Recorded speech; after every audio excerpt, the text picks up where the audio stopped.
Hi, okay, it is. Okay? Okay, so Pio, why don't you start? Yeah, but... No, you have to bang it 3 times. Okay. Okay. This is like in the court.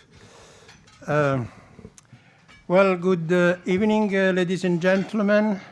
Welcome to the Foreign Correspondent Club for our first professional dinner after the pandemic. Hopefully not the last one. And tonight, well, first of all, my name is Pio D'Emilia. I'm co-chair of the Professional Committee Activities. To my left, the other co-chair, Mr. Teddy Jimbo, who we should credit for organizing also all the technical difficult issues, and also for having been the one, as you may remember, that in the past was the one who followed closely Mr. Ghosn case and brought here several times his defense counsel. And may I also remember that last time when Mr. Ghosn was on house arrest, he was just, liberated the first time, and we were planning to host him at the club. The day before, if I'm not wrong, or 2 days before, he was rearrested in a clear proof of public prosecutor not being happy him to talk to the press. Now, 2 years have passed, almost exactly, since Mr. Ghosn has left papillon style from Japan, I would say, but I'm sure that he will recollect for us some details. And it is really a pleasure for us to welcome here back in Japan, even if online, to listen to his issues, to his reasons.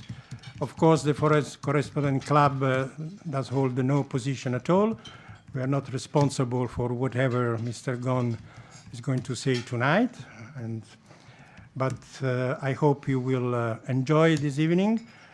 And thank you again very, very much, Mr. Ghosn, for your availability. And shall I also pay the right dues to our former president and PAC member, Roger Scheffler, who is following us on Zoom, who not only has interviewed at length Mr. Ghosn in beautiful articles on Asia Times, but also because he was one of the most active producer for us of this event. So thank you very much, Roger. I don't know if you are hearing already us, but thank you very much for your help. Now, I think I don't think you need more introduction about Mr. Ghosn. I'm sure everybody knows him very well. So I would certainly leave the microphone to Mr. Ghosn for his first introduction. By the way, let me remind you that today, unfortunately, we didn't get it. We were supposed to get at least one copy from Gentosha, but today, the Japanese version, the Japanese edition of his book, this book, that you can get at the entrance for free, is published in Japan by Gentosha. So you can look for it in the bookstores. Okay, so Mr. Ghosn, again, thank you very much, and please greet us with your first introduction. Okay, thank you for this introduction. Obviously, I'm not going to take too much time because I'm sure you want me to answer your question better than give you a long speech. But obviously, the reasons for which we are reunited today is the launch of the book in Japan. This book is the exact book that had been published in France, in French, and in the United States in English, and in Japan with the title Global Automotive Empire. This is a name that the editor chose in Japan, while in France, the title was Le Temps de la Vérité, which means time for truth. And in the United States, the title is Broken Alliances. So the most common questions is, why did you write the book? You know, okay, what's the main reason for which you wrote the book? I just want to remind everybody that the main reason for which I wrote the book is because for a very long time, I was directly and indirectly told not to speak. So when I was arrested on a single charge on the 19th of November 2018, and I remind you the charge that it took me a couple of weeks to understand, which is not declaring a compensation that was neither decided nor paid, which it takes some time for people to realize what is the accusation, because nothing was paid and nothing was decided. And I remind you also that this is the only charge that my ex-colleague Greg Kelly is being held hostage in Japan for 3 years now. And it takes them 3 years to decide on an accusation like this.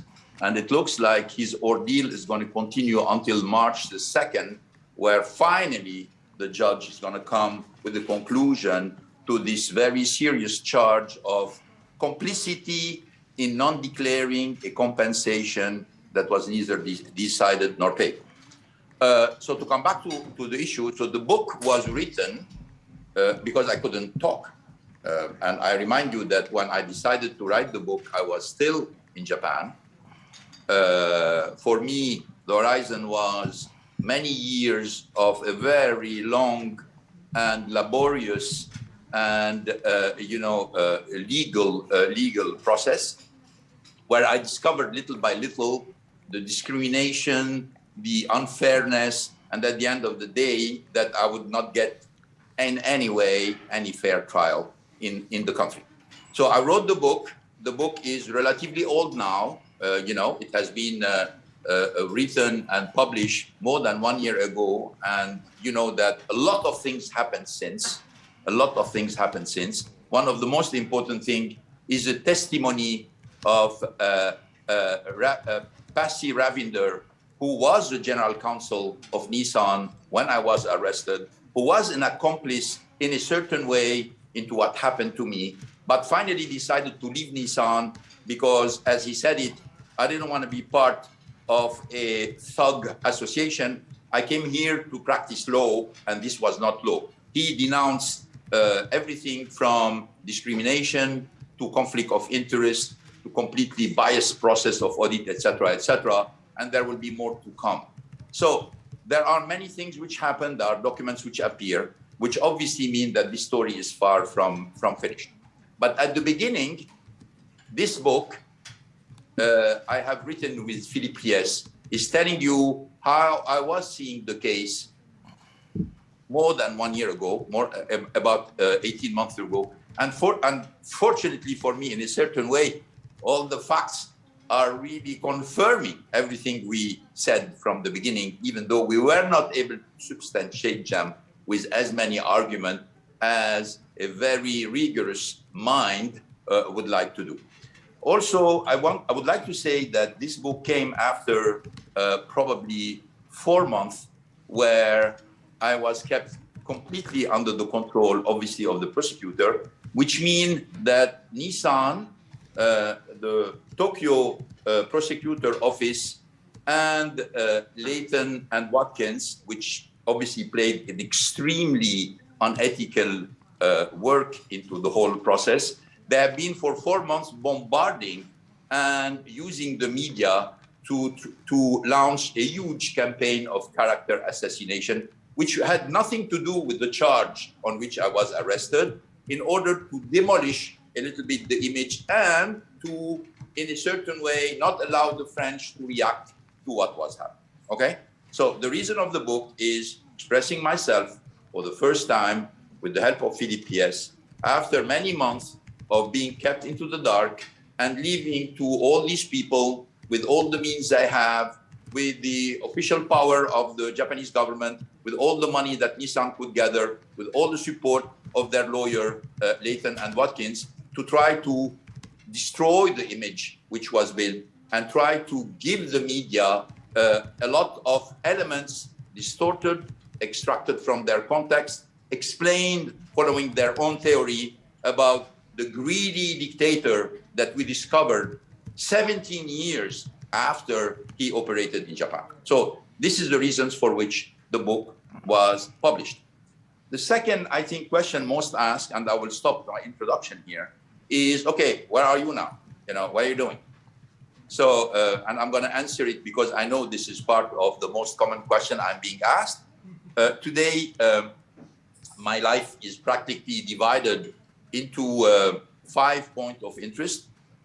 The most important one for me is my family, my wife that I've been deprived to see for many months under the laughable argument that she would help me tamper evidence and influence witnesses, while at the same time I was authorized to meet any friend and any business partner that were coming to visit me in Japan.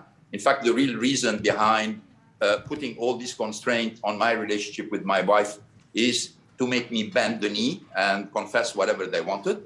So my first important chapter is staying with my wife, seeing my children, seeing my friends. That's number one.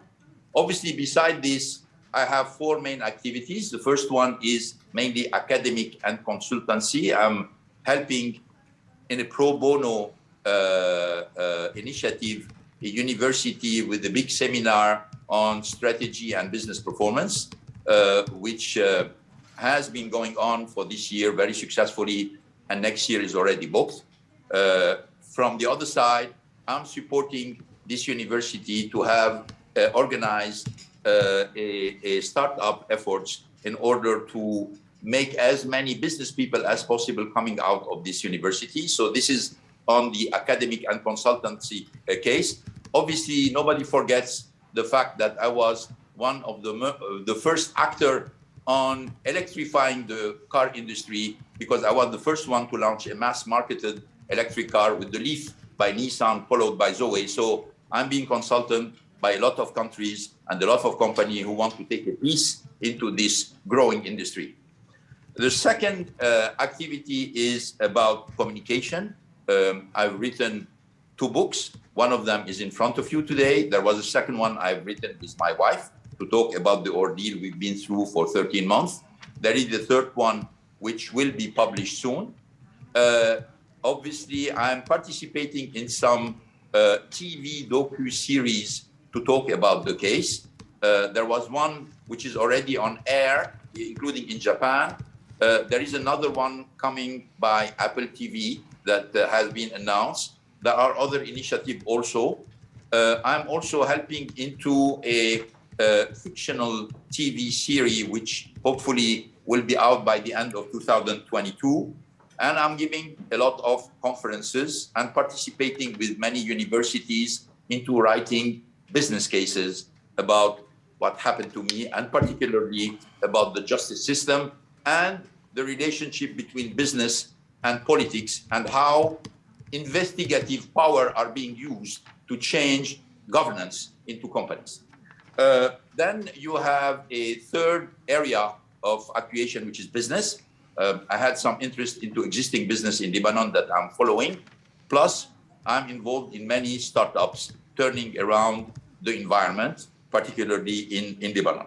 And finally, I have my legal battles where I am defending myself or attacking or trying to get my rights back, both in Japan and in France. So basically, that's what I'm doing. So I'm having a busy life, obviously not as busy as the one I had before, but I don't feel I'm not using my energy and my vitality for good causes, because all of these things that I'm doing for me had a very positive purpose. So that's a little bit my introduction, and now I'm ready for your question.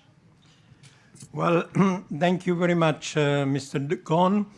Along with my co-chair, Jimbo, we thought to warm up a little bit the audience with a couple of questions from us, and then we will give to the floor. So, Jimbo, you go first. Oh, actually, No, you go first. first, Roger, are you there? If Roger is Oh, there, yeah, that's right. we would like to give you the first question, since you are the, the padrino of this event.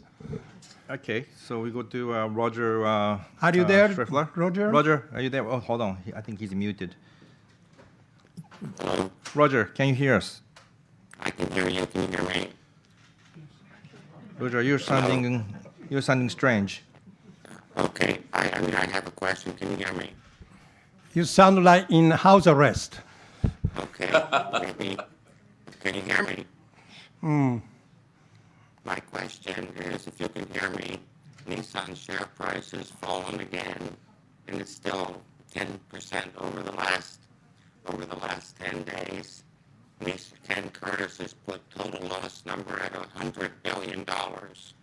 Is there ever going to be any reckoning for Nissan's management? Mr. Ghosn, did you hear the question? No, I understood. I understood the question. Very well. He's saying Nissan share is down again, and the loss for shareholders calculated by Ken Curtis, who is a very respectable businessman, as you know, is talking about tens of billions of dollars. Who's going to be accountable for that? Well, thank you, Roger. But Thank you for translation. It looks like nobody cares about that. I mean, that's what's absolutely stunning into this whole story, is that the destruction that took place for shareholder, both Nissan, but let's not forget Mitsubishi, let's not forget Renault, the billions of dollars that have been lost because of the initiative taken by, frankly, there is no way I can qualify these people by some thugs inside Nissan in cooperation with the prosecutor office. It's unpunished. So they are going after me to question me if the trip I've done to Beirut in the year 2017 was personal or for business. They're asking me if the party that I've thrown in Versailles to celebrate the 15 years of the alliance, if all the people participating should be here or not. I have tens of instruction judges coming and going after all these stuff to try to prove if there was any problem here. And you have billions of dollars being lost and being wasted, and nobody's talking about them. This is, in my opinion, what is absolutely striking, because everybody talking about Nissan, but we should not forget Mitsubishi Motors. Mitsubishi Motors, when I decided with the support of the board to take 39% of Mitsubishi Motor in 2016, the company was really in very bad shape, and we organized a V-shaped recovery with Masuko-san that I kept as the CEO of Mitsubishi, and they had record year in 2017 and even in 2018. And when I look at the results today, it's pitiful, it's miserable, and nobody's questioning it. And you have these old style Japanese managers coming here, throwing all the excuses on the past. They still accuse me of being responsible of this disaster, even 4 years after I'm not the CEO anymore. It's amazing. But nobody asking them about guys, who is responsible for that? Who took this initiative? When this ordeal for the shareholders and for the employees will be finished? Thank you. So you want to go? I go? Yeah, you got the book. Yeah. Mr. Ghosn, I'll try the first questions to stick to the book. I read it within 24 hours, so pardon me if I'm not perfect in quoting, but there is a chapter you dedicate to the so-called tradition of Japanese executive exemptions. And you quote many cases, TEPCO, Toshiba, Kobe Steel, and Takato. Everybody, I think, here knows the issue of Takato, a Japanese company that has been held responsible for a lot of car accidents in America. And you Death. say in America... With a lot of death. And a lot of that. And you seem to accuse, well, you do accuse the Japanese government of two standards, because in your case, they pursue you personally, individually, while usually the Japanese executive, they get away with resignation, bowing, and an advisor position. Yeah. Well, let me be clear about it. I'm not accusing anybody. I'm just observing. I'm just observing the facts. I'm not accusing anybody. I'm just telling you, look what happened in Fukushima. Look what happened in Takata. Look what happened in Toshiba. Look what happened in Olympus. Look what happened in all the cases. Nobody get annoyed. And in many of these cases, we're talking about billions which have been wasted and people who died. Okay? It's an observation. On top of this, I'm telling it the way it is. Why Greg Kelly has been arrested? Okay? Because in my opinion, he's innocent. This is a bogus charge. I mean, not for me only, but even, as Senator Wicker said it, they've been arrested for bogus charges. And a senator in the United States is not going to launch these kind of things without really deeply looking at the facts. But let's suppose for one moment that Greg Kelly is guilty of something. Then Saikawa should be with him. Because Saikawa signed the same document. He was aware about the same thing. He was, and not only Saikawa, but Shiga and Koeda and all the people who said we were all worried that Carlos Ghosn would leave the company if we maintain the salary very low. All these people should be arrested also. But it's very surprising that the only people arrested into this charge are Greg Kelly and me. And the thing we have in common is we're not Japanese. So it's an observation. I'm not accusing anybody, but this is an observation that I'll add to the other observation. So that's what I'd like to say. And unfortunately, this observation, it doesn't give credibility to all the claims of fairness and treating foreigners and foreign investment in the same way. It just frankly is not supported by the facts. So today, my heart is with Greg Kelly and his family because he's the only one that have been arrested on bogus charge. And all the other guys are living happily with a nice retirement package, not being annoyed, barely a tap on the hand, on the back of the hand, and that's the way it is. And this, because I love Japan and because I respect Japan, this has to change. Can't have double standards so obvious into the legal system. Jimbo-san. Okay. Thank you. Mr. Ghosn, I've been waiting for the opportunity to ask this question to you. I know you don't talk about how you escaped in details of your escape, but what I wanted to ask you is this. You fled on the 29th of December 2019. And if my understanding is correct, and please correct me if I was wrong, there was a so-called pretrial conference procedure, Kohan Zen Seiri Tetsuzuki, on December 25th, and you were told in that conference that your two cases of aggravated breach of trust will be dealt only after your cases of the violation of the Financial Instruments and Exchange Act is completed in a court. That means your aggravated breach of trust case will not be dealt in the court at least another 2-3 years. And that could mean that the restraining order to see your wife, who is your wife Carol, who is also implicated in this aggravated breach of trust case, could stand another 2-3 years, meaning you will not be able to see your wife for another 2-3 years.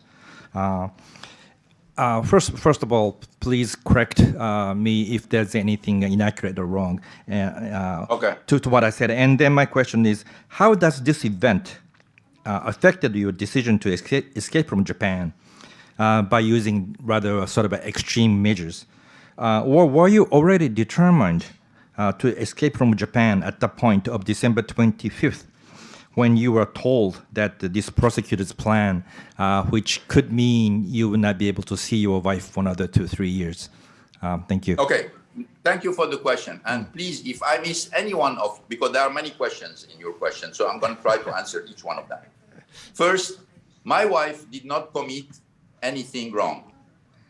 The reason for which the judge and the prosecutor are putting a red notice on her 7 months after the facts, 7 months after the facts, and after I arrived in Beirut, and before I make my press conference, what they said is that perjury. She committed perjury 7 months before. They remember the perjury that took place 7 months before. By coincidence, they remember it when I was already in Beirut. And what was the perjury? She was asked a question if she knew somebody, and she said, under the emotion, because she was interrogated, she said, I don't remember. And then they said, no, you receive a phone call. You receive a phone call from this person. We get it from your phone, because they got her phone and they got her passport, which is totally illegal because she was not accused of anything.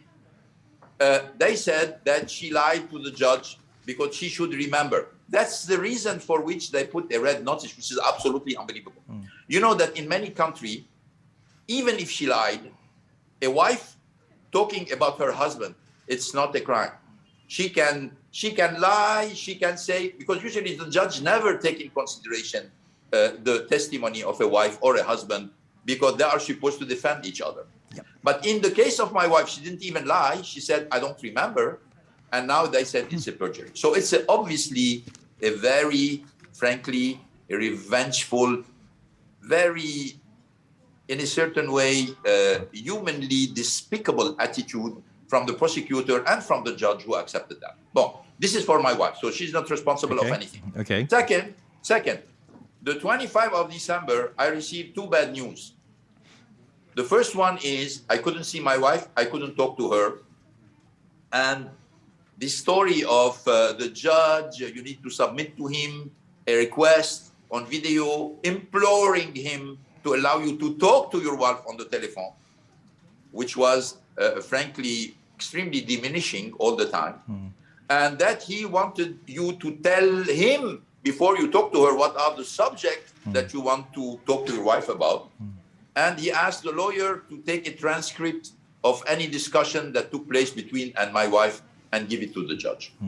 This attitude of the judge saying, if I allow you to do it, it's going to be under a lot of control, like we were some kind of terrorists talking in code or something like this. And second, he said no.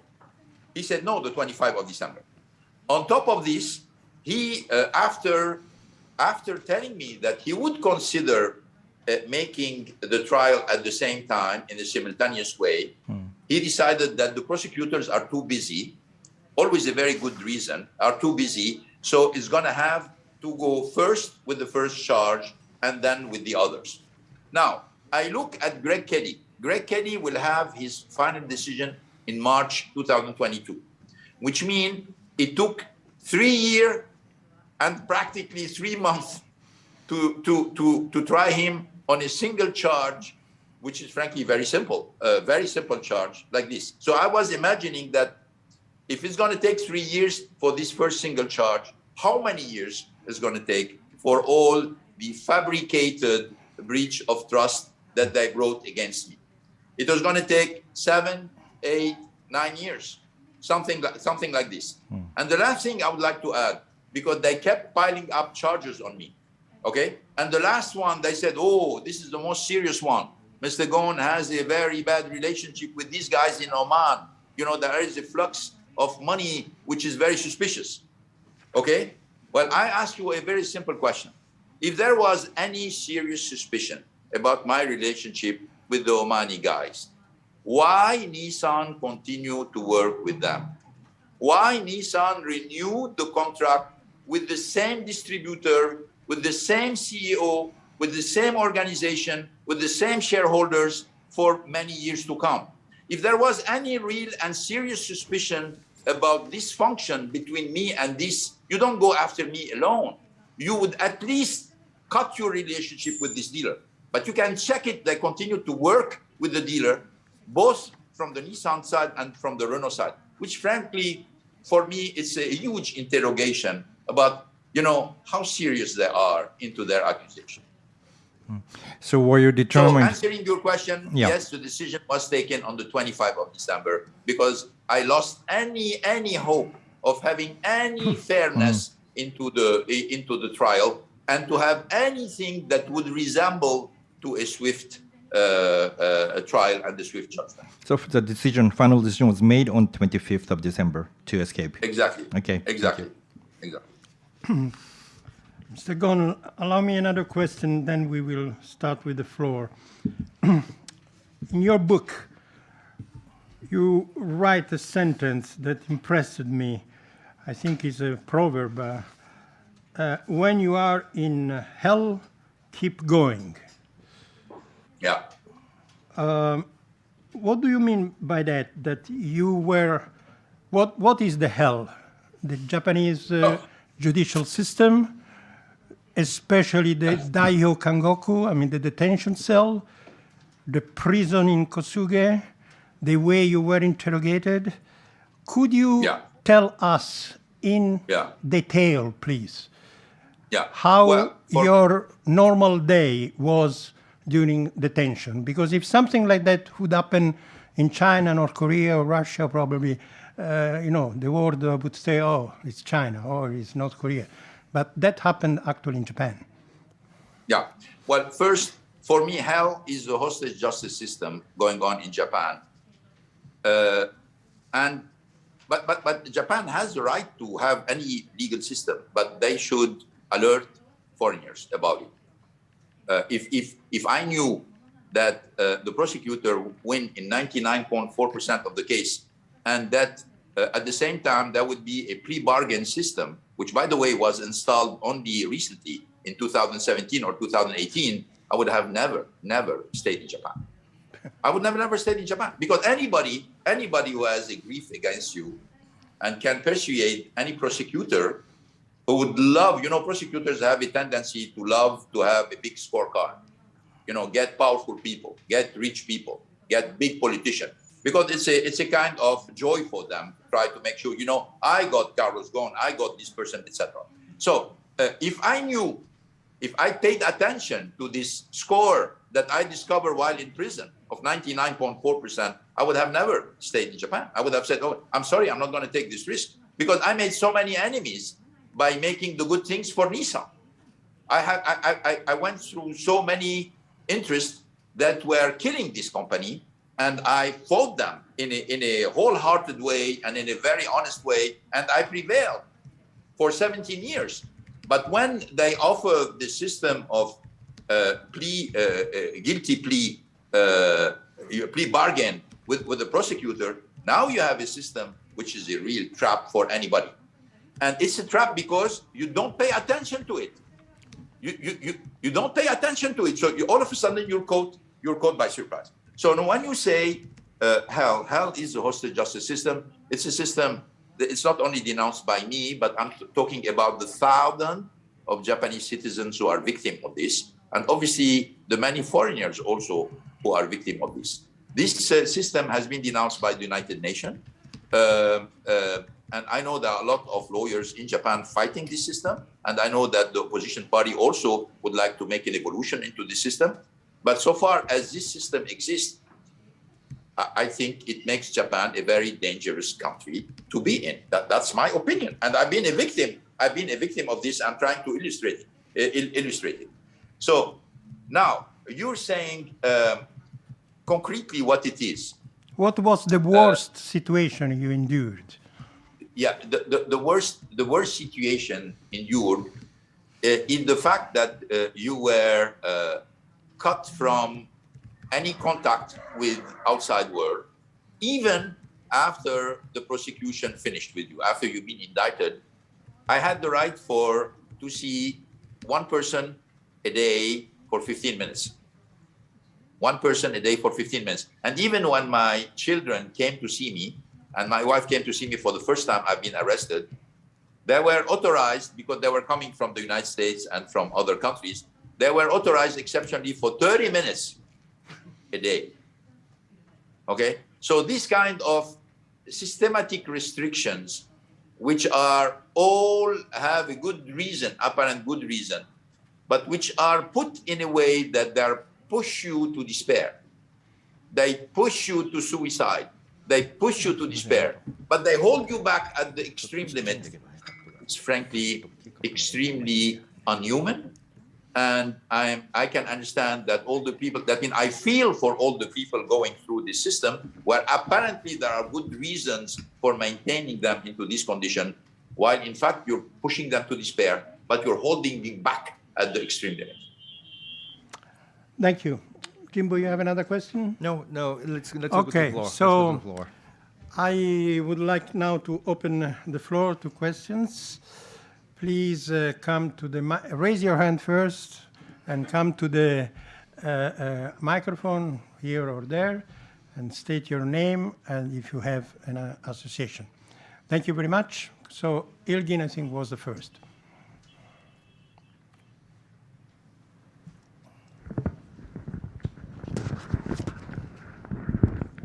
Hello, Mr. Ghosn, Ilgin Yorulmaz, BBC World Turkish. Your escape plan is the stuff of Hollywood movies, and part of its success is that it was kept strictly, I should do this, confidential until the very end by you.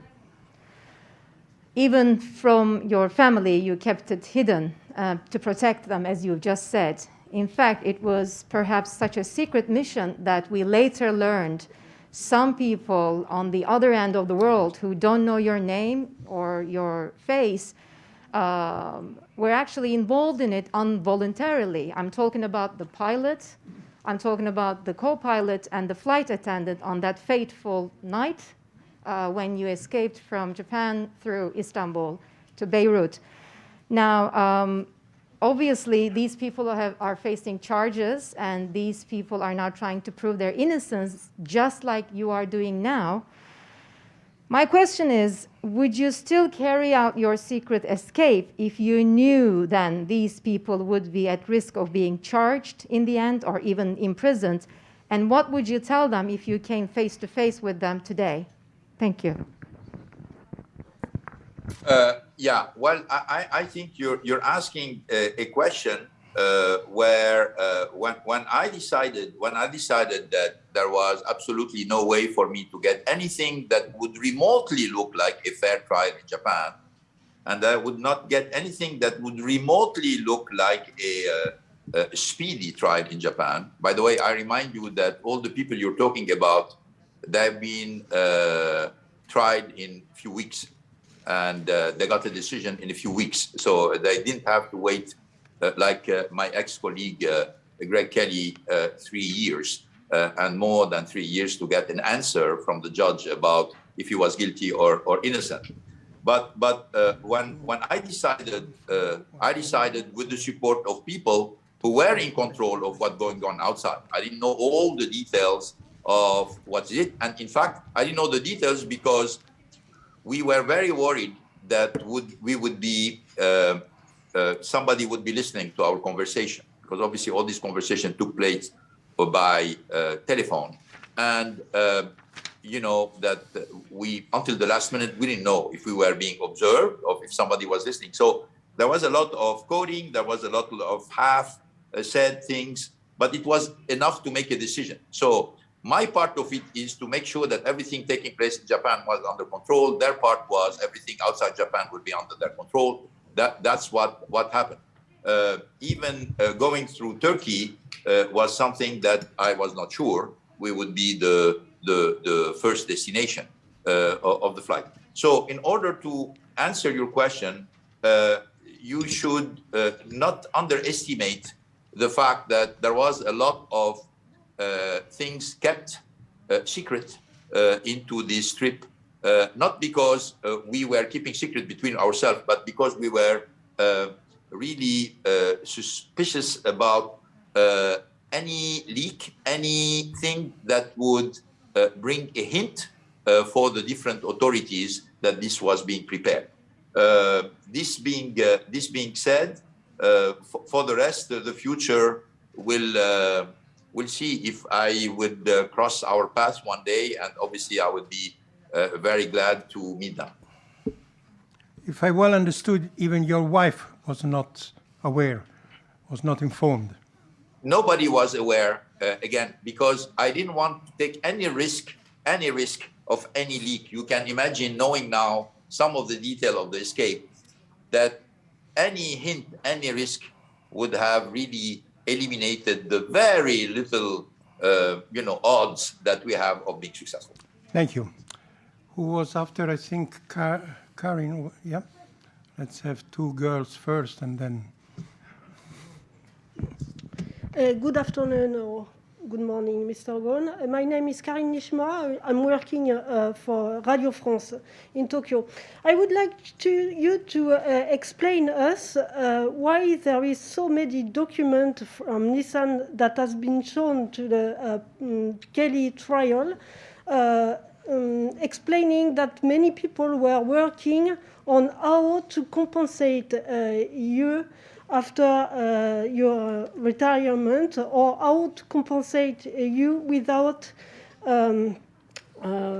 writing this amount in the every year report.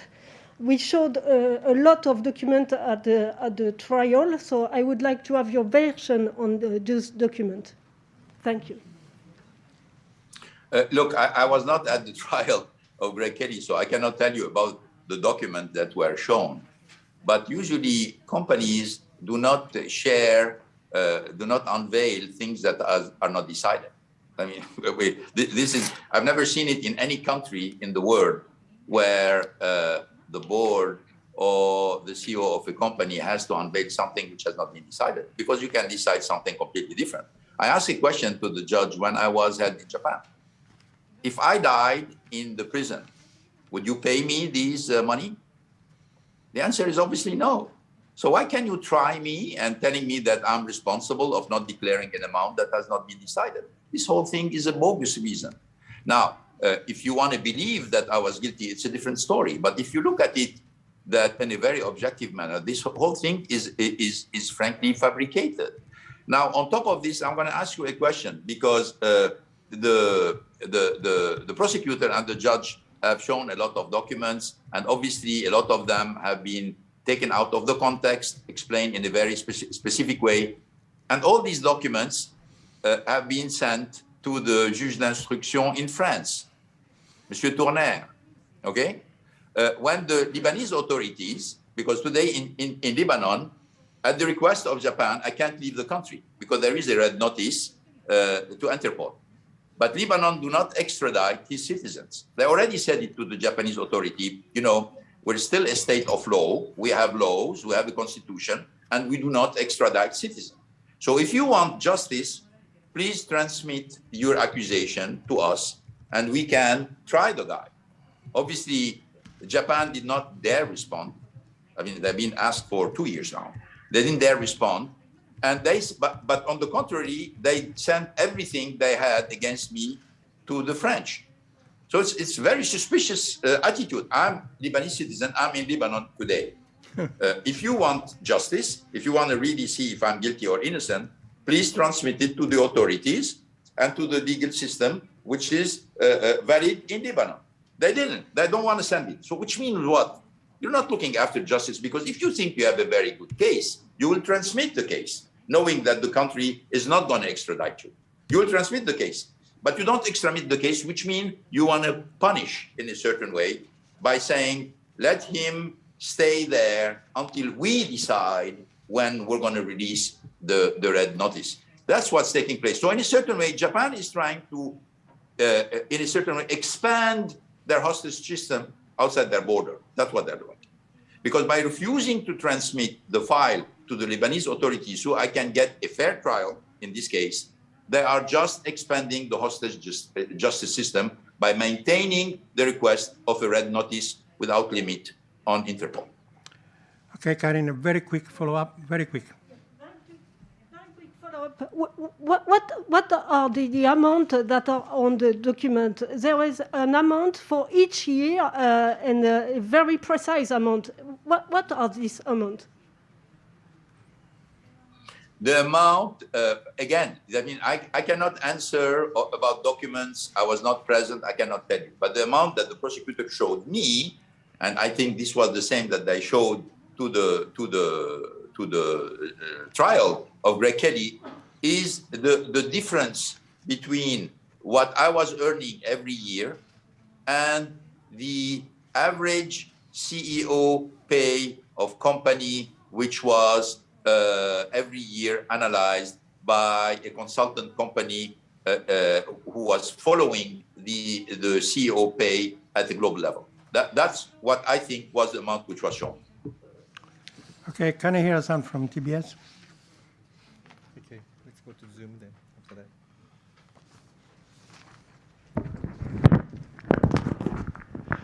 Good afternoon, Mr. Ghosn. When I went to Lebanon, when I went to... Can you state your name just for the records? My name is Kanehira, working for Japanese TV, Thank you. Tokyo Broadcasting System. Oh, I remember when you first came to Japan, our program, Hodo Tokushu, news special, made the story about you.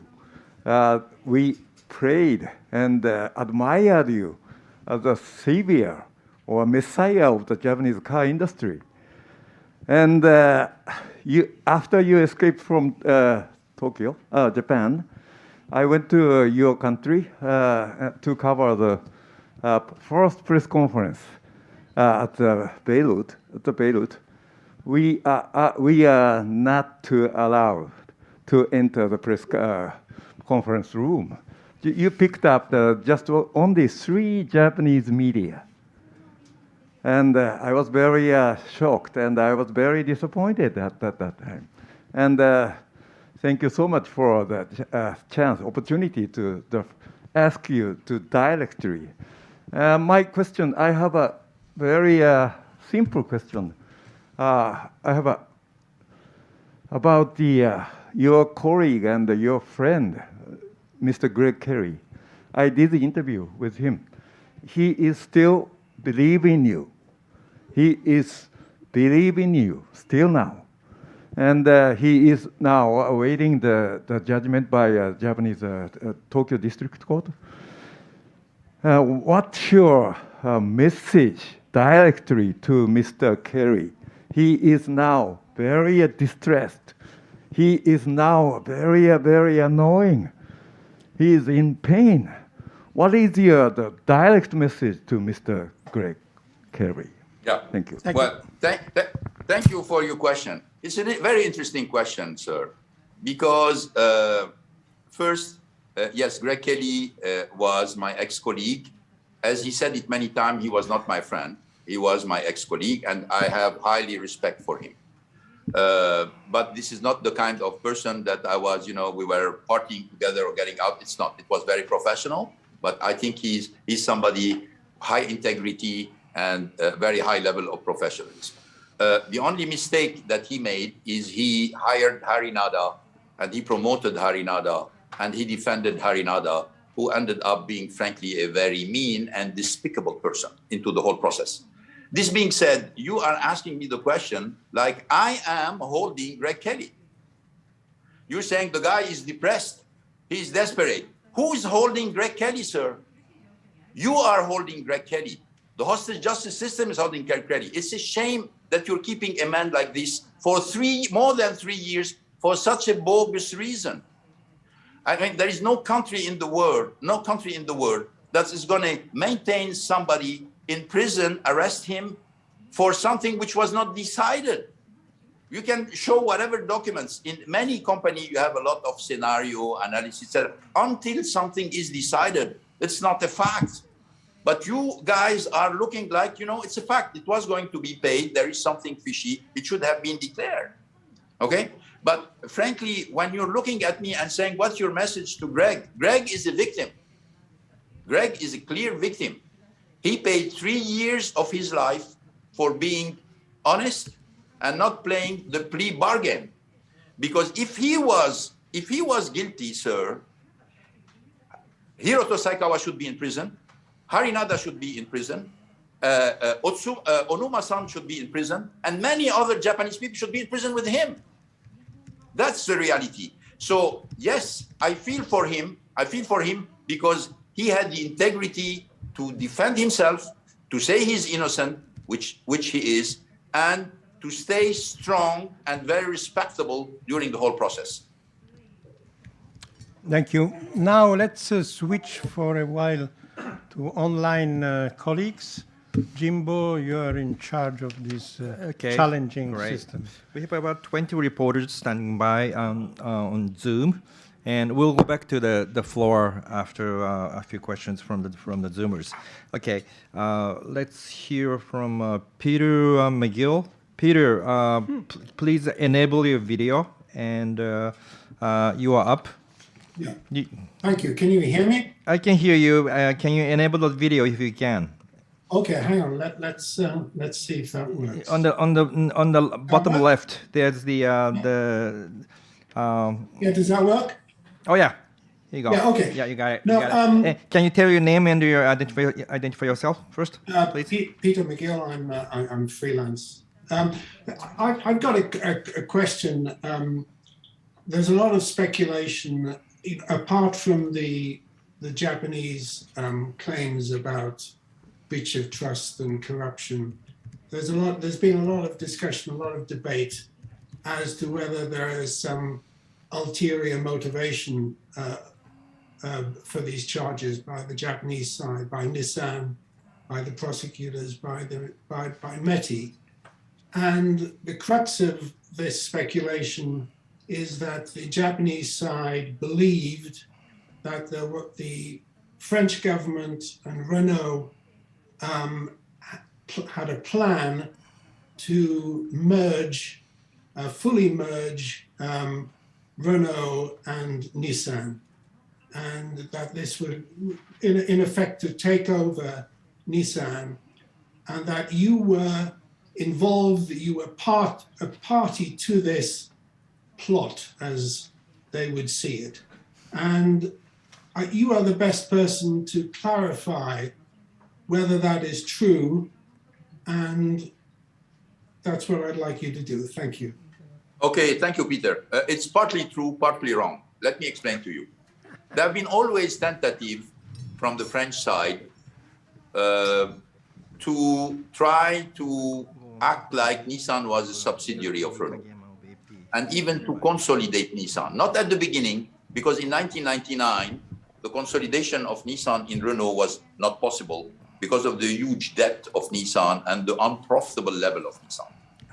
So when I was successful with the turnaround of Nissan, which means we're talking about 2002, 2003, Louis Schweitzer, who was the CEO of Renault, asked me to do whatever is necessary so Nissan can become a subsidiary of Renault. I said, there is no way I'm going to do it, because for a simple reason, because the day you guys want to make Nissan a subsidiary of Renault, the alliance is dead and the cooperation is dead. Look what happened between Daimler and Mitsubishi. It was dead because the Japanese will never accept to work as a second-rate citizen. Okay, and I said it to Schweitzer. If you want to insist, you do it without me. I would resign, and you do whatever you want. So obviously he couldn't do it because I was successful with the turnaround, and I was a very respected figure in Japan because of what I've done. So he accepted the fact. But there was always tentative from the French side to be a little bit in a leading position into the alliance, and I always fought that. Always fought that. I didn't vote it because I like Japan more than France or France more Japan. I didn't care about that, because I thought that from a management point of view, you would not get the best out of people if you give them the impression that they are a second-rate citizen into an alliance where you have a first-rate citizen, and that the decision would be made only by force and not by reason. Okay, that's it. So fast forward to 2015, 2016. 2015, 2016, Monsieur Macron, who was the Minister of Economy in France, decided to carry a law, which is called the Florence Law, where the French government decided to give a double voting rights for people holding the share more than 2 years, which is basically benefiting the state and the big families, because the others buy and sell, etc., which means you're creating a discrimination between long-term shareholder and usual shareholder. And the law allowed any company who doesn't want to follow the law if you can get the vote of 2/3 of the shareholders. So I made a campaign against the application of the law for Renault because I consider it as unfair. And then because this campaign was successful, the French state decided, I remind you, to increase their share into the capital of Renault. And they bought, with the help of the Deutsche Bank, 5% of the additional share of Renault to block the 2/3. Okay? So the law, so I got the majority vote of the shareholders refusing it, but it was not enough because I needed the 2/3 because of that. At that moment, the Japanese side was extremely disappointed because at the same time, the French government opposed the voting rights of Nissan. So the French government has 15% of Nissan, of Renault. Nissan has 15% of Renault. Nissan could not have the voting right. The state had the double voting right. So you end up from an equal partner shareholding in Renault with a double voting right from one side and 0 from the second side. This went extremely badly. And the relationship between the Meiji in Japan and the French government started really to be a little bit tense. This was 2016, okay? But I was seen as a defender of the autonomy of Nissan, okay? Except now, fast forward to 2018, when my mandate came to renewal from the French side, and I was ready to retire because we were the #1 automaker, the alliance was successful. The French government and the board of Renault came and asked me, please stay because you're the best person to continue to make these conversions between the two companies. I opposed the merger. I opposed the merger by management conviction. I thought that a merger would destroy a lot of value, and that's why it would not be manageable. But I accepted the fact of making a holding company with independent autonomy with one share. That's what I accepted. But the French government was still pushing for a merger. So when you ask the question, did I change my mind? I never changed my mind. I was ready to go a step forward, but not at a merger. Were the French pushing for a merger? Without any doubt, they were pushing for a merger as much as possible. And at a certain point in time, the Japanese decided to completely block the French. And they came to the conclusion, unfortunately for me, that the best way to completely stop the French influence on Nissan and Mitsubishi is to get rid of me. They knew that getting rid of me could not be solved into a board meeting because I represented Renault with more than 43% of the share of Nissan. The only way is investigative power to change the governance, and that's exactly what happened, unfortunately. They start with the bogus reason of, oh, this guy was preparing for something he should have declared, and then they violated all the rules in Lebanon, in Brazil, in Holland, etc., to go to my things, take my documents, etc., and fabricate these accusations. And I told you about the thing that they consider the most serious, which is my relationship with the Omani dealer, at the same time that they continue to work with him. So, answering your question, yes, there was a willingness from the French government at that moment to go for a merger. I was opposing it, not because, I want to defend the French or the Japanese. I didn't care. It was for management. I thought it was be unmanageable to merge the two companies. Thank you very much. Thank you. Jim, another question? Yeah. We have another question from the Zoom, but if I may just intervene. Mr. Ghosn, since you talked of the plot, I just wanted to give you an additional question. What do you think is the role of METI or the Japanese government in implicating you? Do you have any inside information that the Japanese government was actually behind it, or do we have, if you have any suspicions of the sort, if you can share with us, that'd be great. Yeah, well, obviously, to have a real evidence, you need somebody in the government to one day say the truth. Okay, so unless you have this, you can imagine that it's going to be very difficult. Now, I'm going to give you some circumstantial evidence, which are obvious. When I was the CEO of Nissan up to 2016, I had every month a meeting with an official of the government, whatever the Minister of Industry, Minister of Finance, Central Bank of Japan, it's every month. And when I didn't have a meeting every month, Kawaguchi, who was in charge of the relationship with the government, used to have meetings. And not only he met Meti, but also from time to time he went to the office of Suga-san, who was the chief secretary of the government. Okay, so in 2016, when I stopped being CEO, Saikawa became CEO. So this tradition continued. Okay, so now stay with me 1 minute. We know now that this plot started gathering steam and gathering evidence probably since February 2018. Why February 2018? Because this is when the board of Renault decided to support me for a new mandate. Okay? Okay. So they started in February 2018. And my arrest happened in November 2018. So you can imagine 1 minute that between February 2018 and November 2018, nobody talked to the Japanese government on the fact that there were an audit, an examination, a suspicion, etc. Come on. I mean, it doesn't stand 1 minute. On top of this, the prosecutor office was in the loop since the beginning. So I've never seen a country where you have two parties in opposition. In this case, it would be some people inside Nissan against me, and the prosecutor siding with one clan instead of looking at the truth and trying to coordinate together until my arrest. Let me give you another example. The day I was arrested, at the same time, you have a group of people coming to my house in Lebanon, coming to my house in Brazil, coming to my apartment in Amsterdam, and trying to come to my apartment in Paris. They could not get to the apartment of Paris. Who are these people? Now, in Lebanon, we have all the facts. These people came with a visa tourist, which is already a violation. You come with a visa tourist and you do something which is completely different. You come to the house without authorization of the person who is inhabiting the house under the angle that the house belonged to the company. I mean, it's like you rent an apartment and the owner of your apartment can come to your house at any moment only because he owns the apartment. He should ask for your authorization. Or if you're not here, ask the authorization of the Lebanese authority, which obviously they didn't ask. They picked every single document you can imagine.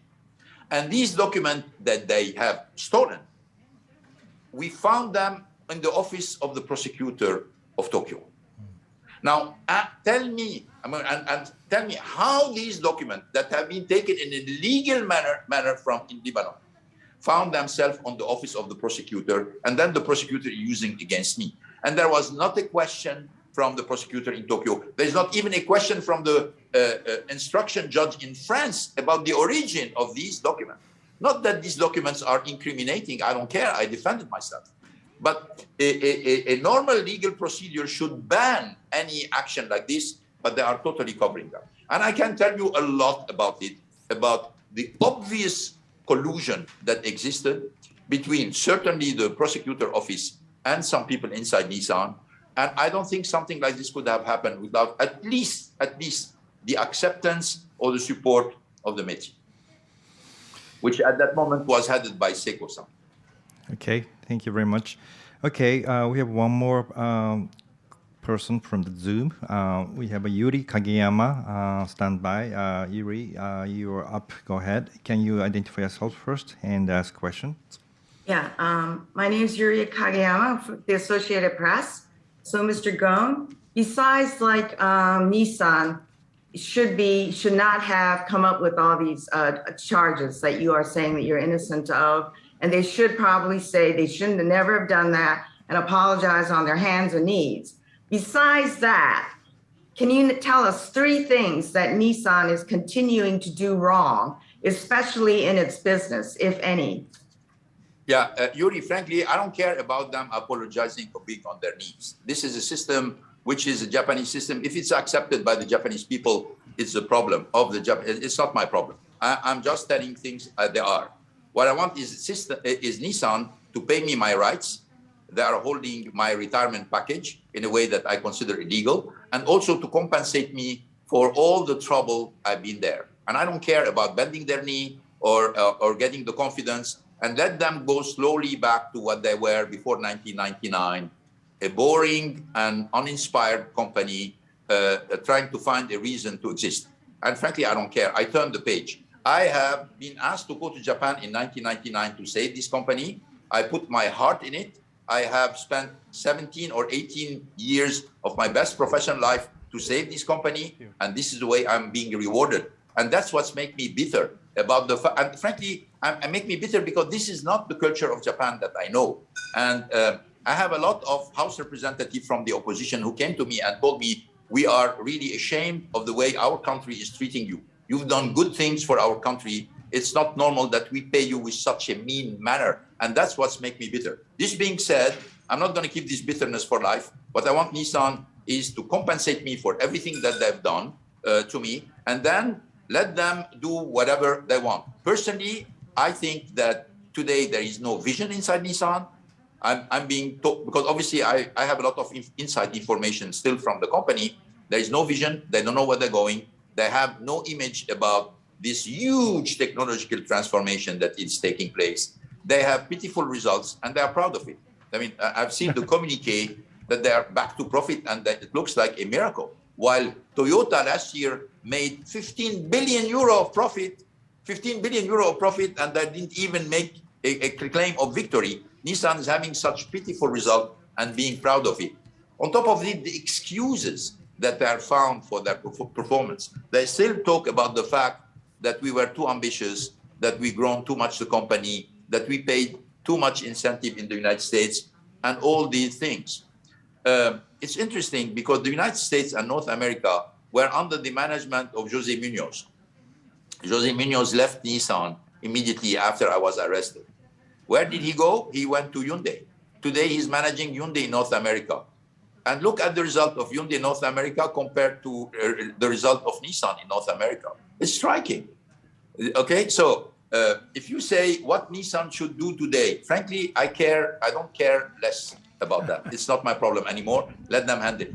But what I'm saying is this flame, this spark that we had in Nissan between 1999 and 2016 is gone, and I doubt it will come back. But it's not only about Nissan. Look at Mitsubishi result. I really want you to focus on Mitsubishi result and see how bad Mitsubishi is faring. Look at Renault result.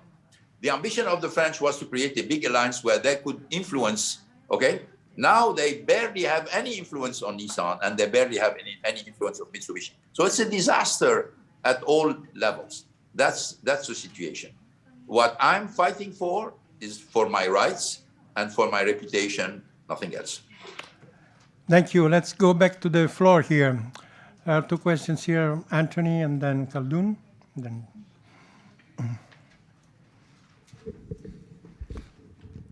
And Anthony, please face the camera behind the table so that Mr. Ghosn can see your face. Yeah, instead of looking at the screen. Yeah, okay. That'd be good. That'd be good. Anthony Rowley, I write for the South China Morning Post and other publications.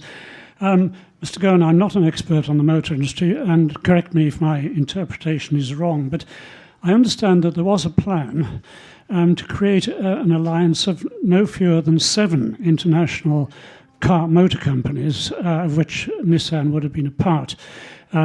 Was that in fact the case, and had that gone through, what influence would Nissan have had within that 7-member alliance? And if I can also quickly ask you, given the way in which the auto industry is changing now, especially electrification of cars, can you just speculate very briefly on what future alliances in the industry are likely to look like? Thank you. Yeah. Well, okay. Please, if I don't answer the 2 questions, remind me the second part. For the first part, which was it true that we were going to expand the alliance? Yes. I was, and I said it, I was in contact with John Elkann, after the passing away of Sergio Marchionne. Sergio Marchionne, after passing away, I was in contact with him because he needed technology and platforms, and we had a lot of platform and technology, and frankly, we needed a bigger presence in the United States, and we had it with Chrysler and Jeep, and there it was making a lot of sense. We had many contacts, and frankly, a very important meeting was planned for January 2019. Unfortunately, it didn't take place because I was arrested in November 2018. And in January, we were going to kind of sign some kind of memory of understanding between us about how this would take place. The role would have been that I would become the CEO of this new alliance, and he would become the chairman. Okay, and he would tentatively try to get the shares from the French state, in a certain way, which would be an opportunity to get. It was still a wish. We didn't know if it would be successful, get the French state out of the picture, but have still solid European shareholding for the whole alliance. It didn't take place. It was making a lot of sense. As you know, after my arrest, negotiation between Renault and Fiat Chrysler continued, but they were stopped. And Fiat Chrysler, for reason I can understand, I can imagine, because I suppose my explanation is he was not impressed by the management team he has seen in front of him, and he went with PSA. He made the alliance with PSA. So that's for the first reason. What would have been the role of Nissan inside? For me, the picture was a holding company with one share for all these companies, but still every company would maintain its own headquarters with its own executive committee. So that would be a central function in charge to develop the synergies between the company, common platform, common engines, common parts, common this and that, but still a very high autonomy between Jeep, Chrysler, Nissan, Mitsubishi, Renault, Datsun, Lada, etc. This was my vision. This is what I've been working on for 17 years between Renault, Nissan, and Mitsubishi, and I wanted to expand it to Fiat Chrysler, and I thought it would be working. So this was for the first question. I'm sorry, the second question is the future of the industry. When I launched the first mass market electric car in 2008, as you know, the Leaf, everybody was laughing at us about, you guys are lost. This is hybrid. The electric car would not work. There are no batteries. It was too expensive, not powerful, and all this stuff. As you know, today, there is not one car company who is not planning to be totally zero emission or totally electric 2025, 2030, 2035. So I think the industry is moving very fast toward electric car. And I think here, the newcomers have a role to play. Why? Because they would not be burdened by all the tradition and the knowledge and the resistance coming from the old boys of the car industry who want to maintain the combustion engine, okay? That's one of the reasons for which, for example, Tesla today is worth $1 trillion, while they are selling 1% of the total sale of the industry, and they are worth more than all the rest of the industry. So you have one company selling 1%, representing 1% of the sales, and representing more than 50% of the total value, the market value of the industry. The market is telling you, we are completely writing off the combustion engine. We're moving toward electric car, and we're betting on companies that are only betting on electric car. That's what explains why some companies have decided immediately to move totally electric, because they want to be perceived as part of the people willing to shed the tradition and go toward the future. That's the way I'm seeing the company. But frankly, in order to act in this industry, you need to have a vision. You need to have a conviction. You need to have a belief. You need to have knowledge. You have to have experience. When I look at the bunch of people today managing the lines, I see none of that. That means these are followers. That means it's not like Nissan before 1999. They were always following the steps of Toyota, wanting to imitate here and imitate there. And they were afraid to be ambitious. And they were afraid to be this and that. There is no future for this kind of mentality, and there is no future for this kind of culture. That means this industry was open for visionary, audacious people like Elon Musk with Tesla, or like the people starting a new company. You've seen the market capitalization of Rivian recently was more than $100 billion, even though they're barely selling cars. I mean, obviously the market is going into this direction, and the common sense of the market is a lot of the existing car companies are not going to make it because they're going to be so much, saddled in a certain way with the past. And you know very well that the Japanese company are extremely attentive to the tradition and to the past, and any change is going to take a lot of time. That's why I think, particularly I talk about Nissan because the only company I know very well, I think they are really in very bad position into this race. You need somebody who is willing to go against this tendency to continue to do what we have been doing in the past and to try to shift to a new direction and make decision which is frankly not consensual. And frankly, with the management I'm seeing, I don't think they are well equipped for that. Mr. Ghosn, if I may just chime in on Anthony's question, you forgot to mention, I don't know if intentionally or not, the Chinese car industry. What role do you see for them? The Chinese are going to play beautifully on it because the Chinese, first, they don't have oil, they don't have gas. So they are betting on electric car. They are betting on solar panels. They are becoming today the biggest producer of solar panels and inverters in the world. And they're betting on electric car, not because they are smarter than everybody else, because frankly, they came late to the automotive industry. But when you come late, you want to bet on new technology where you are at par, if not in advance, with other people. So I think the Chinese are going to play beautifully with the electrification of the car industry. And I think they will play a much bigger role into the future. Maybe not all of them, but some company will play a much bigger role in the future. Thank you. Khaldun? Thank you very much. Marhaba, Mr. Ghosn. Marhaba.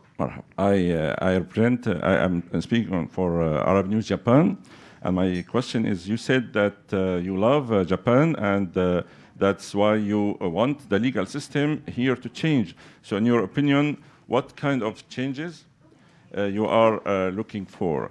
And very briefly, secondly, what impact, if any, your case might have on the Japan-Lebanon relations? Do you think a diplomatic solution might end the case? Thank you. First, frankly, I'm not a lawyer, but I think everything my lawyers, Hironaka-san and Takano-san, who have been fighters for many, many years about the change of the hostage justice system, would be much better people to explain to you what they are looking for. I am more in support of all the 1,000 lawyers in Japan who signed a document against the Japanese hostage justice system and the modification of the system. I'm more in line with them and supporting them because, frankly, I don't think it's normal that in a country which is a democracy up to now, that a prosecutor win the case in 99.4% of the cases. It's not normal.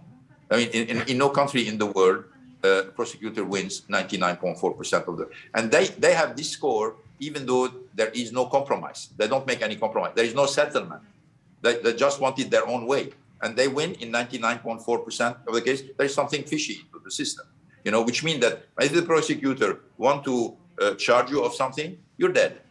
You have practically no chance of getting out of it. So what's interesting is what's the explanation of the former Minister of Justice. He said, if the prosecutor make 99.4%, it's because they do their job very well.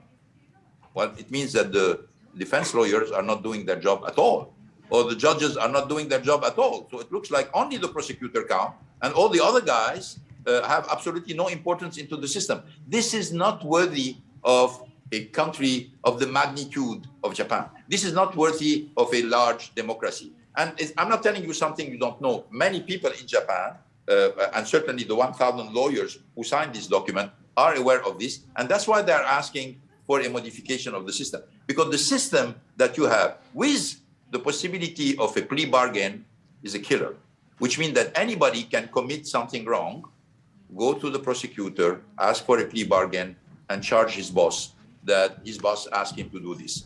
And you go to prison straight away, and you have no reason to escape. Yeah.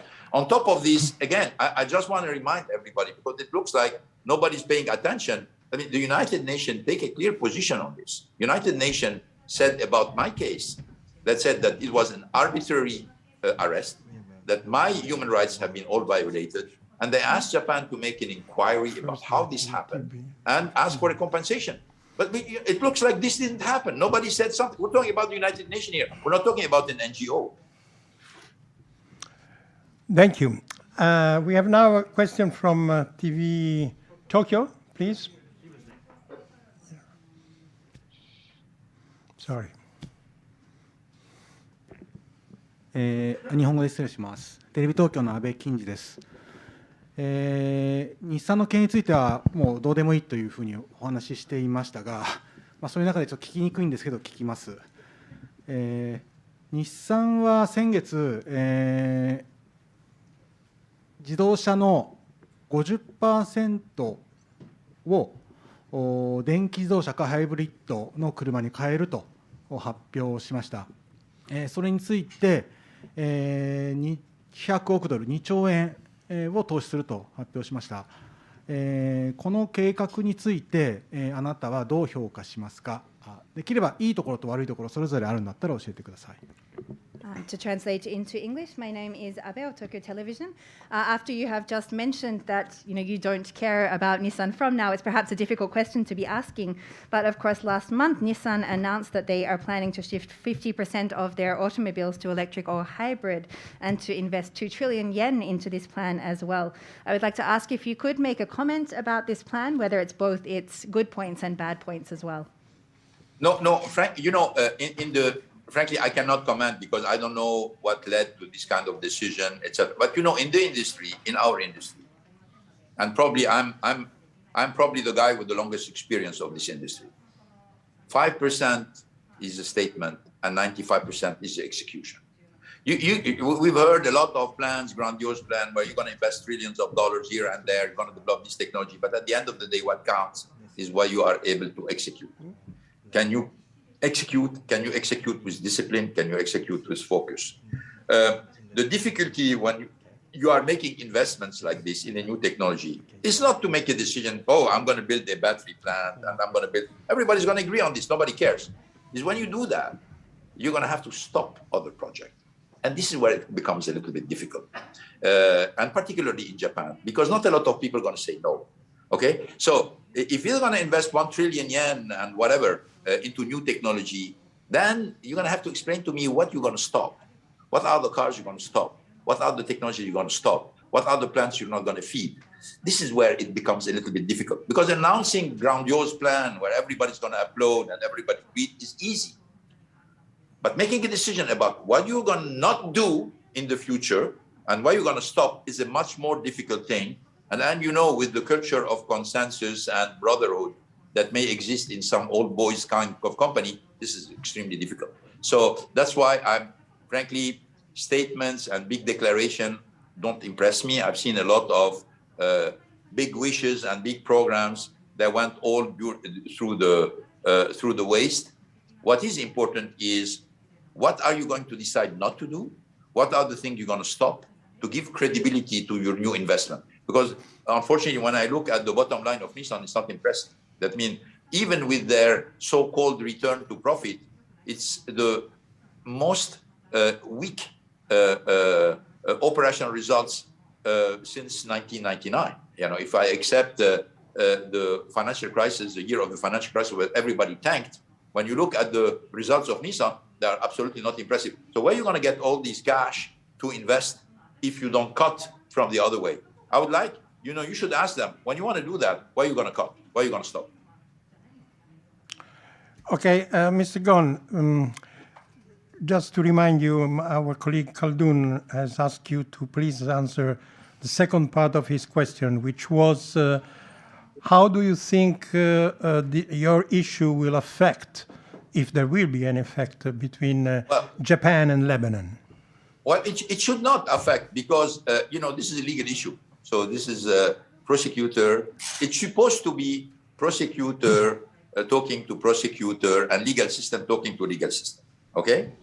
But here, we don't have that. We have ministers of Japan intervening at the level of why? This is supposed to be a common case. This is about paying compensation, and this is about suspicion. This should not be at the level of a nation. This is only on a legal base.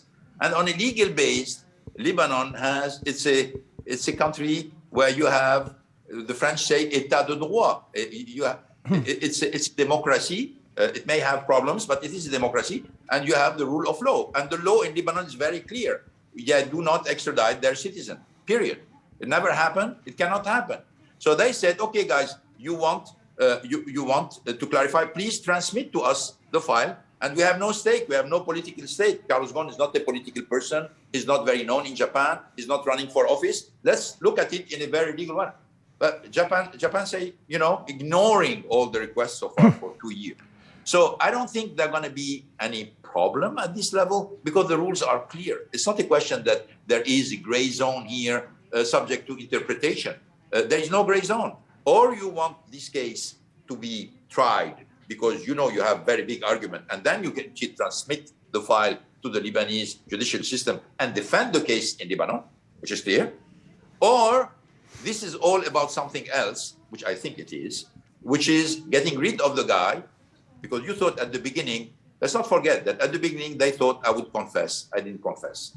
Then they said, okay, we're going to keep him in Japan. He's going to die in Japan because we're going to have a first trial. It's going to take 3 years. Second trial is going to take another 3 years. The guy is 64 years old. He'll get out from Japan when he's going to be 85 or 90 if he's still alive. That's it. Well, except that my escape from Japan changed the whole thing. Now I can express myself and I can defend my case and I can call for people to witness what they've been through. It's a completely different ball game. So I don't think this will create a problem between the two countries because it is not supposed to be a political problem. This is supposed to be a legal problem.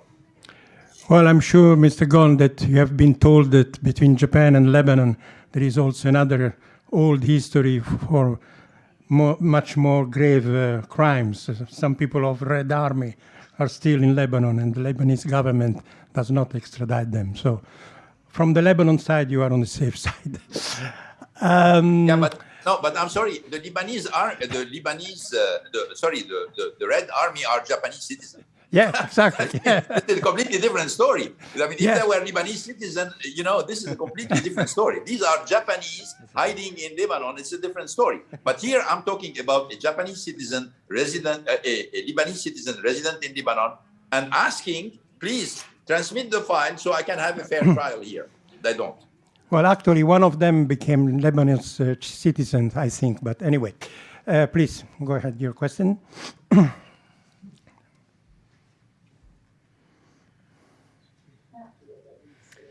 Good morning, Mr. Ghosn. Hans Grimmel here from Automotive News. I'd like to ask you a little bit about your plans and your current activities, plans for the future and current activities. You say you're doing some consulting work these days. Could you tell us a little bit about maybe who you're consulting? Can you confirm whether or not that includes Chinese automakers that you might be consulting with? And at your press conference in Lebanon in January 2020, I guess it was now, you said that you had no political ambitions, didn't plan to run for office. But after some time there now, are you giving that a second thought? Could you consider running for a public office or some kind of leadership position in the Lebanese government? And then finally, I'd like to ask just a little bit about the legacy of EVs. You were a EV pioneer by any measure, maybe a little bit ahead of your time because your early ambitions for the volumes that you were imagining at those times never really came to pass. We're at this new turning stage here with the EV in the industry.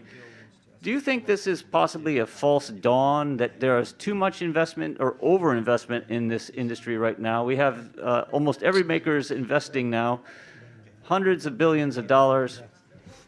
Is that over the top? Is it overheated, did you think? Okay, so thank you. Please remind me I think there were 3 topics, huh? I don't even remember the first one. The first one was whether consulting work, anybody with it. No, I'm not, frankly, I'm not going to unveil with whom I'm working. I don't think it's of big interest. If it will get any result, it will probably put Nissan to put pressure on these people to stop. I mean, they've done doing this kind of very petty and mean things in the past, so I'm not going to do that. The second one is I'm not interested in a political job. I'm not. I said it many times. The problem that the country that Lebanon is facing has solution. I mean, I've been doing in my life many turnarounds, in my opinion, much more complicated than the one which is facing Lebanon. This can be fixed. It can be fixed, and with very, very specific things to be done. And even though I'm not interested in the political office, but I'm ready to help whoever will be coming to power in Lebanon or in power to Lebanon if they want, help them to achieve all the steps necessary for this to be successful. So, and I've said it many times, no personal ambition, but I will put my experience of this kind of situation to service the country, because the country has been very loyal to me. It has been supporting me, even though this is the only country for which I didn't work. I worked for a French company and France abandoned me. I worked for the Japanese company and Japan attacked me. I never worked in Lebanon, and Lebanon have accepted me and is surrounding me, and I have all the people in Lebanon support me. So I'm ready to put as much time in a pro bono way to help the country get fixed if people in power are interested. Number three, what was the third question, Hans? Hans. Yeah. Do you remember the third? Yes, what was the third? Is it overinvested? Yeah, is it too risky? Is it more risky now to invest too much or to invest too little in EVs? No. Look. The market is the market, but the market is always right, even if from time to time it corrects heavily. So today, the common sense and the market is going 100% electric car, and all the and obviously the industry is following. I was one of the pioneers. I think also Elon Musk was on the pioneer. We are the two first people betting on electric car. Unfortunately, for me, he was much better rewarded for his bet than I did. So that's a fact. I'm just, good for him. Good for him. He took the right turn at the right moment. He sold it well. He's doing well. I don't think there is overinvestment, because I think the whole industry is moving this.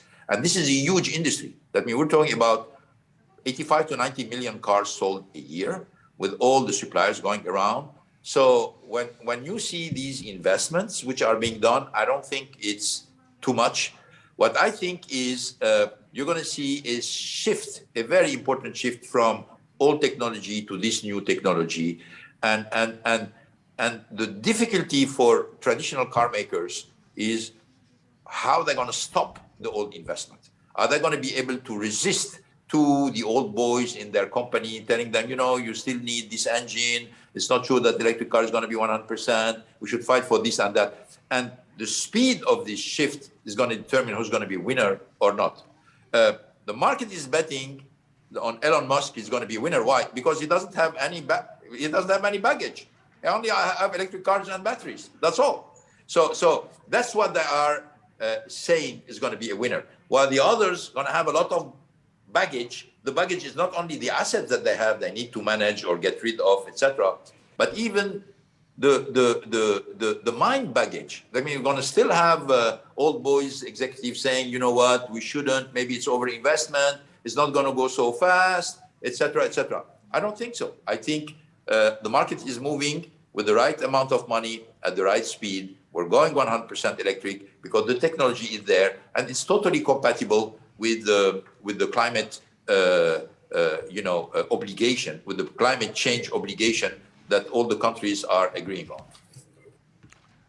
Okay, thank you very much. Now, Mr. Ghosn, we have not a journalist, but a person that you know very well, Mr. Gohara. He's a former public prosecutor, now a lawyer, and I think you know him very well because you helped him in producing a very interesting essay on hostage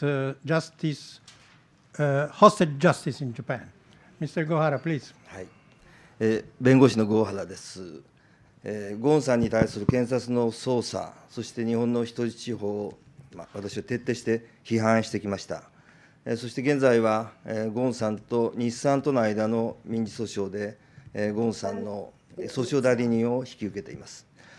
あえてこの場でケリー氏の公判のことについて一つ、ゴーンさんの感想をお聞きしたいと思います。先ほどTBS の金平さんが、ケリーさんが非常に厳しい状況にあるというふうに言われました。確かにそれもそうだと思いますが、私は検察の方こそ絶望的な状況にあると客観的には考えています。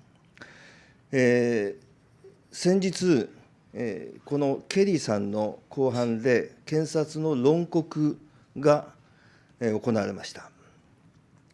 ゴーンさんとケリーさんが起訴されている事実というのは、ゴーンさんがまだ支払ってもらっていない、受け取っていない報酬を開示しなかったという事実で起訴されているわけです。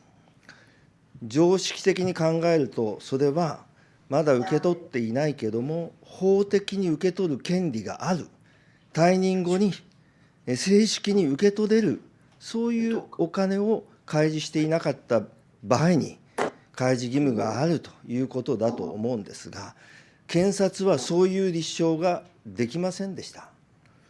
そして検察が主張していることは、報酬を決める権限を持った CEO が、ある金額を受け取ろうと思って具体的に金額を示したら、それを開示しなければいけないという主張をしています。それは、ゴーンさんが逮捕されたばかりのときに、日本のメディアが、マスメディアが強欲な独裁者だと批判しました。検察の現在の主張は、ゴーンさんが強欲な多くの報酬を取ろうとした。取れなくても、それは開示しないといけない。という主張をしているわけですが、この件について、ゴーンさんはどのように思われるでしょうか。So to translate the question into Yeah, English, good my luck. name is Gohara, the lawyer. I have been, of course, thoroughly criticizing both the searching, which is conducted by the prosecutors, and, of course, this hostage justice system, which is being implemented in your particular case as well. And I have also taken on the civil case between yourself and Nissan in this case as well. I would like to, on this opportunity, ask you something about Mr. Kelly's case. As we had the reporter, Mr. Kanehira from TBS, who just mentioned in his question to you that Mr. Kelly is in a very difficult or despairing situation at the moment. Of course, that is a fact. However, at the same time, I would also say that the prosecutors are also in a very desperate or despairing situation from an objective perspective. The other day, of course, we have seen that the prosecutors have been trying to claim, or they've been charging you for not declaring this compensation, which was not even decided to be paid or was not paid to you as well. And however, of course, in taking from the common sense, what the prosecutors are saying is that from the moment that you would say that you were willing to accept this compensation, you should declare this. However, this is something that, of course, they are not able to prove. This is not something that they have been able to establish in the courts as well.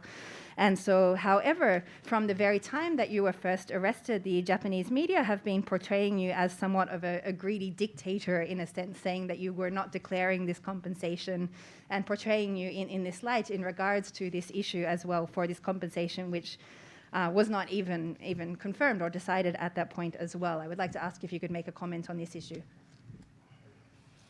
No, I think, Gohara-san, I think personally that first, Greg is, in my opinion, obviously innocent. He has done his job as general counsel and head of the member of the executive committee to surround himself with a lot of legal opinion.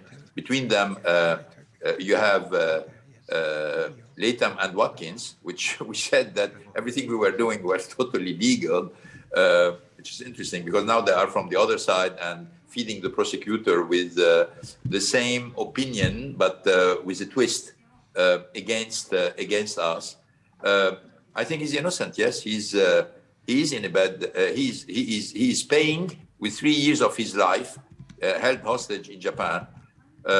Now the prosecutor are in a bad shape. Frankly, I'm not going to shed a lot of, comment on dit des larmes, tears. I'm not going to shed any tears on the prosecutor because they're comfortably in their house. They're just doing their job, attacking the poor guy with a bogus reason and trying to make sense out of it. We'll see what's going to be the results and what the judge will decide in March about that. But I agree with you from everything I heard that took place into the courtroom, because I was not present. That means they're going to have a hard time proving anything against him. So let's see what's going to be the judge decision. Okay, Mr. Ghosn, I understand we are running out of time that you requested to. I think we had a very nice evening tonight. Thank you so much. I will just now wrap up, but before that, let me ask you if beyond all the people that you are regretting for the, for the troubles they have been, the tailors, and do you also have some regrets for all contrabass musicians that I'm told now they're checked their cases when they get out of Japan? Well, I think if somebody is planning to escape from Japan, is going to have to try to find something different because, I think musical box coming to Japan or getting out are going to be systematically searched. But again, I hope frankly, nobody's going to find himself in a situation in which I found myself, through an ordeal, not only for me, but for all my family, and first for my wife. And for my wife, it's not finished, because I remind you, she's still on red notice for the bogus reason of perjury, even though she were talking about her husband, which is unbelievable. Thank you, Mr. Ghosn. Now, we usually extend a one-year membership to honorary membership to the Foreign Correspondent Club in Japan. I think you had one in the past, which is expired, I think. And we don't know where to send it. But you can send it to Lebanon, but it's not going to cost you a lot, because unfortunately, I don't think I'm going to share any meal with you or appear soon, anytime soon in your place. But just for appreciation, you know that if the unverifiable verifies, you are welcome back here. Thank you very much. Thank you. Thank you very much. Thank you. Bye-bye.